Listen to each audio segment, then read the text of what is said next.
സാറേ, Azerbaijan, Armenia രണ്ട് രാജ്യങ്ങളും തമ്മിൽ കാലാകാലങ്ങളായിട്ട് അത്ര രസത്തിലല്ല എന്ന് പറഞ്ഞാൽ ശത്രുതയിലാണെന്ന് വരെ പറയാം. ഈ അർമേനിയ നമ്മളുമായിട്ട് ബന്ധപ്പെട്ട ആയുധങ്ങളൊക്കെ വാങ്ങുകയും ചെയ്താൽ ഇപ്പോൾ ഇരു രാജ്യങ്ങളും തമ്മിൽ രമ്യതയിലേക്ക് എത്താൻ പോകുന്നു എന്നതിൻ്റെ സൂചനകൾ പുറത്തു വരുന്നു. നടക്കുമോ അത്? അതായത് അസർബൈജാനും അർമേനിയയും തമ്മിൽ വെടിനിർത്തൽ പ്രഖ്യാപിച്ചു, സമാധാന കരാർ ഒപ്പിട്ടു. ഇതൊക്കെ ചെയ്തത് ആരാന്നറിയില്ലേ? ട്രംപ്. എല്ലാം ട്രംപാണ്. ട്രംപാണ്. മറ്റേ തായ്ലൻഡ് അവിടെ മറ്റേ യുദ്ധം ഉണ്ടായിരുന്നില്ല, അതുമൊക്കെ നിർത്തിയതുമൊക്കെ അങ്ങേരാണ്. പിന്നെ അദ്ദേഹം പറയുന്നില്ലേ ഇന്ത്യയും പാകിസ്ഥാനുമായിട്ടുള്ള, അത് ആവർത്തിച്ചു, വീണ്ടും ആവർത്തിച്ചു. അപ്പോൾ അസർബൈജാൻ അർമേനിയ കരാർ ഒപ്പിട്ടു. പക്ഷേ അത് ആ കരാർ അട്ടിമറിക്കും എന്ന് ഇറാൻ പറഞ്ഞിട്ടുണ്ട്. എന്ന് പറഞ്ഞാൽ ഈ ട്രംപ് മറ്റേ സമാധാനത്തിനുള്ള നൊബേൽ സമ്മാനം വേണമല്ലോ. അതെ, ഈ രാജ്യങ്ങളൊക്കെ അദ്ദേഹത്തിന് നോമിനേറ്റ് ചെയ്യാൻ വേണം. ഇന്ത്യയും പാകിസ്ഥാനുമായിട്ട് പുള്ളിയാണ് വെടിനിർത്തിയെങ്കിൽ പാകിസ്ഥാൻ നോമിനേറ്റ് ചെയ്തിട്ടുണ്ട് നൊബേൽ സമ്മാനത്തിന്. ഇന്ത്യയും കൂടി ഒന്ന് തള്ളിയാൽ ചിലപ്പോൾ കിട്ടി എന്ന് വരും. ഇതാണ്, അതൊക്കെ ആ വെള്ളം വാങ്ങി വെച്ചാൽ മതി എന്ന് പറയില്ലേ. അപ്പോൾ ഈ മറ്റേ അസർബൈജാനും അർമേനിയയും തമ്മിൽ സമാധാന കരാർ ഒപ്പിട്ടപ്പോൾ അതിൻ്റെ അകത്തൊരു ഗതാഗത ഇടനാഴി, കച്ചവട ഇടനാഴി എന്നൊക്കെ പറയാം, ട്രാൻസ്പോർട്ട് കോറിഡോർ ഉണ്ട്, പണിയും. അത് അമേരിക്കയാണ് പണിയാന്ന് കരാറിലുണ്ട്. അതായത് സാങ്കേ സുർ കോറിഡോർ എന്ന് പറയുന്നതാണ്. ഈ ട്രംപ് പോയി എവിടെ എന്ത് കരാർ ഒപ്പിട്ടാലും അതിൻ്റെ അകത്തൊരു റിയൽ എസ്റ്റേറ്റ് ഘടകം കൂടി വരും. താല്പര്യം അല്ലേ? അപ്പോൾ സാങ്കേസുർ എന്ന് പറഞ്ഞ കോറിഡോർ അതിൻ്റെ അകത്ത് വരുന്നുണ്ട്, ഗതാഗത ഇടനാഴി എന്ന് നമുക്ക് പറയാം. ഇത് അസർബൈജാനിൽ നിന്ന് മാറിപ്പോയി സ്വയംഭരണം പ്രഖ്യാപിച്ച ഒരു മേഖലയുണ്ട്. അതാണ് നഖ്ചിവൻ എന്ന് പറയുന്ന മേഖല. അപ്പോൾ അസർബൈജാനി നഖ്ചിവൻ സ്വയംഭരണ മേഖലയ്ക്ക് അർമേനിയയുടെ ചെക്ക് പോയിന്റുകളൊന്നും ഇല്ലാതെ എത്താൻ കഴിയുന്ന ഒരു ഇടനാഴിയാണിത്. അതായത് അർമേനിയ, ഇറാൻ ഇതിൻ്റെയൊക്കെ അതിർത്തിയിലുള്ളൊരു സ്വയംഭരണ മേഖലയാണ് ഈ നഖ്ചിവൻ എന്ന് പറഞ്ഞ സ്വയംഭരണ മേഖല. അങ്ങോട്ട് അർമേനിയയുടെ ചെക്ക് പോയിന്റുകളൊന്നും ഇല്ലാതെ കടന്നു കയറാവുന്ന ഒരു ട്രാൻസ്പോർട്ട് ഇടനാഴിയാണ് അമേരിക്ക പണിത് കൊടുക്കാൻ പോകുന്നത്. പക്ഷേ ഇത് ഇറാൻ്റെ അതിർത്തിയിലാണെന്നേ. അപ്പോൾ അമേരിക്ക ഇടനാഴിയിൽ എന്ത് ചെയ്യാൻ പോകുന്നു എന്നുള്ളതിനെപ്പറ്റി ഇറാന് ഗൗരവമായിട്ട് ചിന്തിക്കും, ആശങ്കയുണ്ട്, ഉത്കണ്ഠയുണ്ട്. അപ്പം നഖ്ചിവൻ എന്ന് പറഞ്ഞ ഈ മേഖലയ്ക്ക് കിഴക്കും വടക്കും അർമേനിയയാണ്, തെക്ക് പടിഞ്ഞാറ് ഇറാനാണ് തെക്ക് പടിഞ്ഞാറൻ അതിർത്തിയിൽ അതിർത്തിയിൽ വരുമ്പോൾ പടിഞ്ഞാറ് തുർക്കിയാണ്. അപ്പോൾ 5502 ചതുരശ്ര കിലോമീറ്ററാണ് മൊത്തം ആ സ്ഥലം. ഈ നഖ്ചിവൻ എന്ന് പറയുന്ന സ്ഥലം, അവിടെ 4,59,600 പേരാണ് താമസിക്കുന്നത്, ജനസംഖ്യ. അപ്പോൾ അർമേനിയയുടെ സിയൂനിക് പ്രവിശ്യ വഴി ആണ് ഈ ഇടനാഴി കടന്നു പോകുന്നത്. അപ്പോൾ അർമേനിയയുടെ പ്രവിശ്യ വഴിയാണ് കടന്നു പോകുന്നത്. അപ്പോൾ ഈ ഇടനാഴിയുടെ വേറൊരു പ്രധാനപ്പെട്ട കുഴപ്പം, തുർക്കിയെ ബാക്കി തുർക്കി മേഖലകൾ മുമ്പുണ്ടായിരുന്നതും ഒക്കെ ഉണ്ടല്ലോ, തുർക്കി സാമ്രാജ്യത്തിൻ്റെ, അതുമൊക്കെയായിട്ട് ബന്ധിപ്പിക്കുന്ന ഒരു ഇടനാഴിയായിരിക്കും. അപ്പോൾ ഒരു വിശാല തുർക്കി എന്ന് പറഞ്ഞ തുർക്കിയുടെ ഒരു പദ്ധതി ഇത് സാധിച്ചു കൊടുക്കുന്നതായിട്ടാണ് ഇറാൻ കരുതുന്നത്. 2020 നഗോർണോ കാരബാഖ് കരാറുണ്ടല്ലോ, അസർബൈജാനും അർമേനിയയും കൂടി യുദ്ധം ചെയ്തത് നഗോർണോ കാരബാഖിന് വേണ്ടിയിട്ടാണല്ലോ. അപ്പോൾ ആ യുദ്ധം തീരുമ്പോഴുള്ള കരാറിൽ ഈ ഗതാഗത ഇടനാഴി ഇല്ല, ഈ സാങ്കി സുർ എന്ന് പറഞ്ഞ ഇടനാഴി പറഞ്ഞിട്ടില്ല. അപ്പോൾ ഇപ്പോൾ അത് അമേരിക്ക കൂട്ടിച്ചേർത്തിരിക്കുകയാണ് കരാറിൻ്റെ അകത്ത്. അപ്പോൾ അസർബൈജാനും തുർക്കിയും ഉന്തിക്കൊണ്ടുവന്ന ഒരു ആശയത്തിൻ്റെ കൂടെ അമേരിക്ക നിന്നതായിട്ടാണ് ഇറാൻ കരുതുന്നത്. അർമേനിയ എപ്പോഴും ഈ ഇടനാഴിയെ അർമേനിയ എതിർത്ത് പോന്നിട്ടുണ്ട്. അസർബൈജാൻ ഭാഗത്ത് പണി തുടങ്ങി എന്നാണ് റിപ്പോർട്ടുകളിൽ കാണുന്നത്. ഈ ഗതാഗത ഇടനാഴിയുടെ.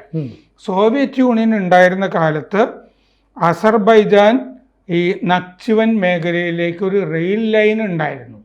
അത് വേണമെങ്കിൽ ആയിക്കോട്ടെ എന്ന് നേരത്തെ അർമേനിയ നിലപാടെടുത്തിരുന്നു.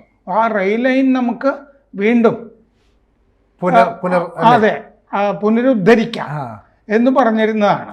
അതല്ല, ശരിക്കും ഒരു ട്രാൻസ്പോർട്ട് കോറിഡോർ എന്ന് പറഞ്ഞാൽ റോഡും ഒക്കെ ആയിട്ടാണ് അമേരിക്ക പണിയാൻ പോകുന്നത്, റെയിൽ ലൈൻ അല്ല.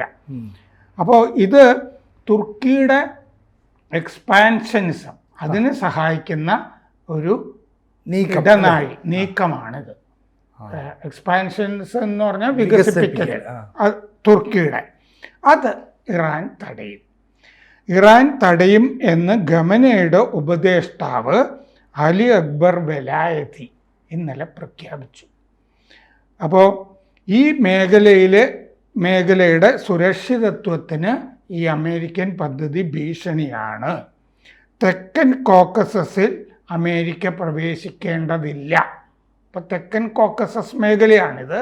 അവിടെ അമേരിക്ക പ്രവേശിക്കേണ്ടതില്ല. ഞങ്ങളെ റഷ്യ സഹായിച്ചില്ലെങ്കിലും ഞങ്ങളിത് തടയും എന്ന് പറഞ്ഞിട്ടുണ്ട്. പറഞ്ഞാൽ റഷ്യ ഇപ്പോൾ പഴയ പോലെ സഹകരണമൊന്നും ഇറാനുമായിട്ടില്ല. അതുകൊണ്ടാണ്. അപ്പോൾ കോക്കസസ് ഒരു റിയൽ എസ്റ്റേറ്റ് പ്രദേശമാണെന്നാണ് അയാളുടെ വിചാരം, ട്രംപിൻ്റെ വിചാരം.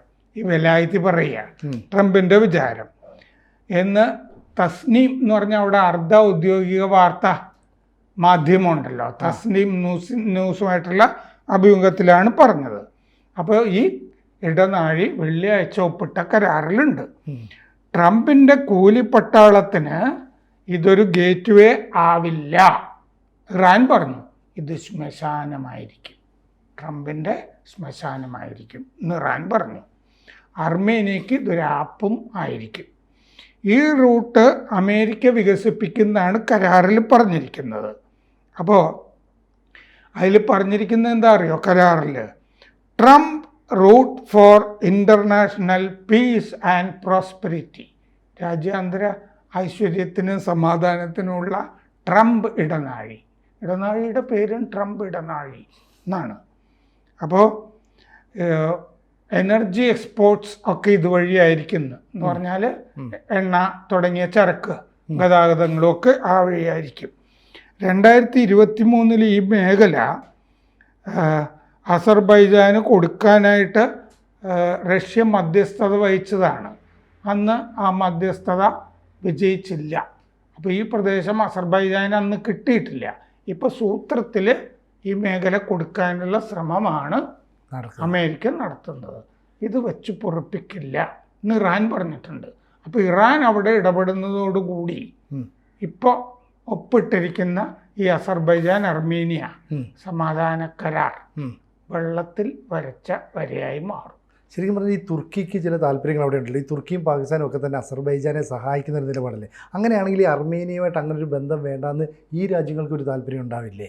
കാരണം അസർബൈജാന്റെ ഒരു ഇസ്ലാമിക ഭൂരിപക്ഷം, അസർബൈജാന് ആയുധം കൊടുക്കുന്നത് തുർക്കിയാണ്. അതുകൊണ്ട് നമ്മൾ അർമേനിയക്ക് ആയുധം കൊടുക്കുന്നു. നമ്മുടെ ആയുധവും ഡ്രോണുകളും ഒക്കെ കിട്ടിയപ്പോൾ ഒപ്പത്തിനൊപ്പം നിൽക്കാനൊക്കെ തുടങ്ങി. അപ്പോൾ സിനിജ് ചോദിച്ചത് എനിക്ക് മനസ്സിലാകുന്നത് ഈ അസർബൈജാനും അർമേനിയയും തമ്മിൽ സമാധാനം വേണ്ട എന്നായിരിക്കുമല്ലോ തുർക്കി ആഗ്രഹിക്കുന്നതെന്നല്ലേ പറഞ്ഞിരിക്കുന്നത്. പക്ഷേ ഇപ്പോൾ ഈ സമാധാന കരാർ ഒപ്പിട്ടപ്പോൾ ഈ സാങ്കേസുർ ഇടനാഴി വന്നല്ലോ. ആ ഇടനാഴി വന്നത് തുർക്കിക്ക് സഹായകമാണല്ലോ. തുർക്കിക്ക് മറ്റു മേഖലകളിലേക്ക് അസർബൈജാൻ വഴി കടന്നു കയറാൻ പറ്റുമല്ലോ. അവർക്ക് വേറൊരു ഓപ്പണിംഗ് കിട്ടുക. തുർക്കിയുടെ പഴയ സാമ്രാജ്യ മേഖലകളില്ലേ, സുന്നി മേഖലകൾ, അവിടേക്കൊക്കെ അങ്ങോട്ട് കടന്നു കയറാം. തുർക്കി സാമ്രാജ്യം വികസിക്കുന്നു എന്ന് പറഞ്ഞാൽ ഒരു സുന്നി സാമ്രാജ്യം വികസിക്കുന്നു. അത് ഷിയ രാജ്യമായ ഇറാൻ എന്തിനു പൊറുക്കണം? അതാണ് ഇറാൻ ചോദിക്കുന്നത്. തുർക്കിയുടെ എക്സ്പാൻഷനിസം വരുന്നു അസർബൈജാനെ മുൻനിർത്തി. തുർക്കിക്ക് അത് നല്ലതാ. തുർക്കി ഇതിനെ എതിർക്കേണ്ടതില്ല. ഈ ഇടനാഴി വരുന്നത് സമാധാന കരാർ കൊണ്ടാണ്. തുർക്കിക്ക് തുർക്കിയുടെ മറ്റു മേഖലകളിലേക്കൊക്കെ സഞ്ചരിക്കാൻ പറ്റും. അസർബൈജാനിൽ ചെന്നിട്ട് ഈ ഇടനാഴി വഴി തുർക്കിക്ക് വികസിക്കാം, കച്ചവടമൊക്കെ നടത്താം. അപ്പം അങ്ങനെ തുർക്കി നാറ്റോ രാജ്യമാണല്ലോ അമേരിക്കയുടെ കൂടെ. അപ്പം അമേരിക്ക തുർക്കിക്ക് ഒരു സഹായം ചെയ്തു കൊടുത്തു എന്ന് പറയാം, എക്സ്പാൻഷനിസത്തിന്, അല്ലേ? അതെ, അതാണ് സംഭവിച്ചിരിക്കുന്നത്. അപ്പോൾ അർമേനിയ ഏതാണ്ട് പിന്നെ അംഗീകരിക്കുന്ന നിലപാട് അസർബൈജാൻ സ്വീകരിക്കുന്നു, അതോ നിർബന്ധപൂർവ്വം അവർ അംഗീകരിക്കപ്പെടുകയാണോ? അതെന്താന്ന് വെച്ചാൽ മറ്റേ ട്രംപ് ഈ യുക്രൈൻ റഷ്യ സമാധാന കരാറിൻ്റെ മറ്റേ അലാസ്കയിൽ കാണാൻ പോകുന്നു എന്ന് പറഞ്ഞിട്ട് ഉടനെ ട്രംപ് പറഞ്ഞത് എന്താണെന്നറിയാമോ? കുറേ സ്ഥലങ്ങൾ സ്വാപ്പ് ചെയ്യേണ്ടി വരുന്നതാണ്. എന്ന് പറഞ്ഞാൽ യുക്രൈൻ കുറേ സ്ഥലം കൊടുക്കേണ്ടി വരും, വിട്ടുകൊടുക്കേണ്ടി വരും എന്ന് പറഞ്ഞില്ലേ? എന്ന് പറഞ്ഞ പോലെയാണ് ഈ കരാറ് അടിച്ചേൽപ്പിച്ചിരിക്കുന്നതാണിത്. അപ്പോൾ സഹിച്ചേ പറ്റുള്ളൂ. ഈ ഇടനാഴി ഉൾപ്പെടുത്തിയിട്ട് അത് അർമേനിയ അനുഭവിക്കും. അതാണ് ഇറാൻ ചൂണ്ടിക്കാണിക്കുന്നത്. കൂടുതൽ വാർത്തകളും വിശേഷങ്ങളും നിങ്ങളിലേക്ക് എത്താൻ ABC മലയാളം സബ്സ്ക്രൈബ് ചെയ്യുക, ബെൽബട്ടനും അമർത്തുക.